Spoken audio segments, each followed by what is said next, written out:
যানজটে যানজট। ঢাকায় বসবাসকারীরাই জানেন এই শব্দটির মানে, কিংবা বলা চলে প্রতিদিনই টের পান হাড়ে হাড়ে। দীর্ঘ ট্রাফিক জ্যামে ঠাই বসে থেকে আমাদের মিস হয়ে যায় কত শত বিজনেস মিটিং কিংবা প্রিয়জনের সাথে সাক্ষাৎ। যানজট এই শহরের মানুষদের কাছে আতঙ্কের এক নাম। জনবহুল এই শহরে আমাদের অর্ধেক দিনই কাটে লক্কর ঝক্কর যানের ঝাঁকুনিতে। আপনি ভাবছেন ঢাকার বুকে বসে আপনি দেখে ফেলেছেন সমস্ত জ্যাম, কিন্তু আপনি হয়তো অবাকই হবেন। বিশ্বের এমন কিছু শহর আছে যারা ট্রাফিক জ্যামেরই সমার্থক হয়ে গেছে, যেমন ব্রাজিলের সাও পাওলো কিংবা চীনের বেইজিং শহর। আজ আমরা জানব এমন এক জ্যামের কথা যে গল্প জমেছিল প্রায় 12 দিন ধরে। চিন্তা করুন তো একবার, 62 মাইল দীর্ঘ এক যানজটে আটকে আছেন পাক্কা 12 দিন ধরে।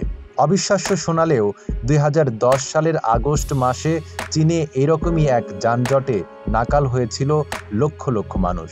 আগস্টের 14 তারিখে শুরু হওয়া এই মেগাজটে চীনের প্রধান কিছু মহাসড়ক সম্পূর্ণরূপে বন্ধ হয়ে যায়। এমনও হয়েছে যে কোনো চালক দিনে মাত্র 1 কিলোমিটার এগোতে পেরেছেন, আবার কেউ 5 দিন ধরে এক জায়গাতেই দাঁড়িয়ে আছেন গাড়ি নিয়ে। মূলত এই যানজটটি লাগে একসাথে বেশ কয়েকটি সড়কের সংস্কার কাজ হাতে নেওয়ার কারণে।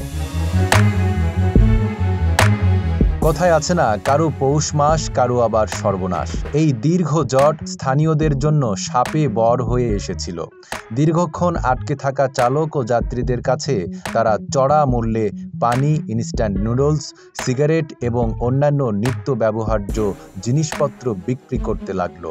নিরুপায় হয়ে আটকে থাকা মানুষদের 1 ইউয়ান মূল্যের পানির বোতল 15 ইউয়ানে কিনতে হচ্ছিল। দর্শক, নিশ্চয়ই ঢাকার কোনো এক রাজপথে সিগন্যালে দাঁড়িয়ে বিশ্বের সবচেয়ে দীর্ঘ যানজটের কাহিনী শুনলেন। কমেন্টে জানাতে পারেন আপনি সবচেয়ে বেশি কত সময় আটকে ছিলেন নিশ্চল সড়কে। নাইম আরাবী, ঢাকা পোস্ট।